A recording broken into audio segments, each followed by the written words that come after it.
One of the questions that I'm being asked at the moment is where this situation might lead. We are looking at the moment at the prospect of a ceasefire between Israel and Hamas via the Gaza conflict, but there are deeper, more fundamental questions that will remain even if that conflict draws to a close.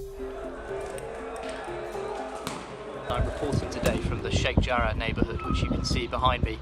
This has been one of the flashpoints in the violence that we've seen in East Jerusalem over the past couple of weeks. This is a Palestinian neighbourhood in East Jerusalem. East Jerusalem, of course, is claimed by Palestinians as their own capital. And what's happening is that Israel is trying to evict at least a dozen families from this neighbourhood and replace them with settlers. There have been widespread protests over this, not just in Israel and the Palestinian territories, but beyond.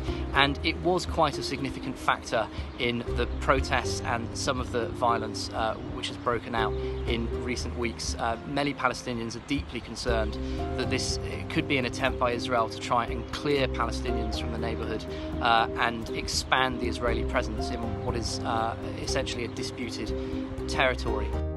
Israel has sought to play down the significance of the row in Sheikh Jarrah, which it has described as a real estate dispute between private parties. We may see more discussion about places like Sheikh Jarrah in the weeks to come if there is going to be a substantive discussion among world leaders about how a Gaza conflict or indeed violence in East Jerusalem, Israel and the West Bank can be avoided again. The Al-Aqsa Mosque is another important issue.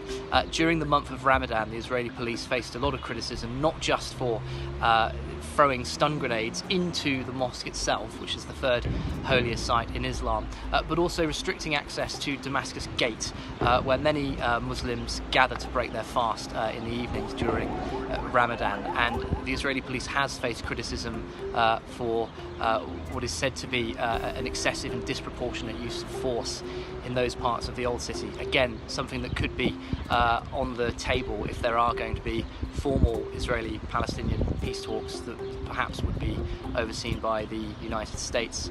And we will just have to wait and see where things go. I think my sense on the ground at the moment is that there's very little hope, unfortunately, that the Gaza war is going to be an impetus to really revisit some of those fundamental issues that surround statehood for the Palestinians, and also the balancing act between Israel's right to defend itself and not resorting to excessive force. But it could be that Joe Biden is ready to do that. So far, he's been focusing on the coronavirus pandemic over in the United States, but he's facing pressure from within his own Democrat Party to take a tougher stance on Israel and become more involved in Middle Eastern politics. It is possibly something that we could be seeing further down the line. For the time being, though, unfortunately, as I said, the conflict in Gaza continues. Still a lot of tensions in places here like Sheikh Jarrah, and we are just going to have to wait and see and hope that things may calm down in the near future.